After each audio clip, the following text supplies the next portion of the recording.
Knitting এর অনুকূলে throw করলেন, বাড়িয়ে দিয়েছিলেন ওখানে 2 নম্বর যাচ্ছে পরিতে খেলোয়াড়, কিন্তু নিজের অনুকূলে রাখতে পারলেন না বলটি। দলীয় ক্যাপ্টেন চমৎকার ভাবে বলটিকে ক্লিয়ারেন্স করলেন এবং দলকে চাপ মুক্ত করলেন। বল আবারও নিটিং এর অনুকূলে বাড়িয়ে দিয়েছেন ওখানে সতীর্থ খেলার মাঝ মাঠে বল বা প্রান্ত দিয়ে আক্রমণের প্রচেষ্টা, সেখান থেকে 10 নম্বর যাচ্ছে করতে খেলা। হ্যালো, মাইক বন্ধ। আবারও লক্ষ্যভ্রষ্ট। গোলকিক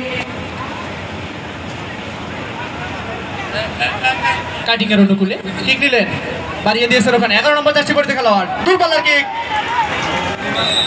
আবারও বল গোল লাইনের বাহিরে, গোলকিপার আলতো করে বাড়িয়ে দিলেন সতীর্থের উদ্দেশ্যে, ওখানে 7 নম্বর জার্সি পরিতে খেলোয়াড়, সেখান থেকে ভুল পাস, বল কাটিং এর অনুকূলে। আবার রেফারির বাঁশি, অভিজ্ঞ রেফার জনাব আল মামুন সাহেব বাঁশি বাজিয়ে জানিয়ে দিলেন এটি খেলার অংশ নয়, এটি পরিত্যাগ করতে হবে। চমৎকার খেলা আমরা উপভোগ করব। ফ্রি কিক কাটিং এর অনুকূলে, দূরপাল্লার কিক ছিল কিন্তু লক্ষ্যভ্রষ্ট, গোল লাইনের বাহিরে।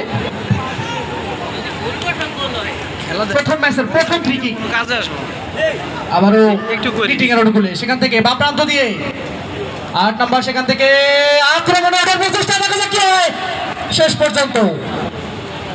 আবার রেফারির বাঁশি,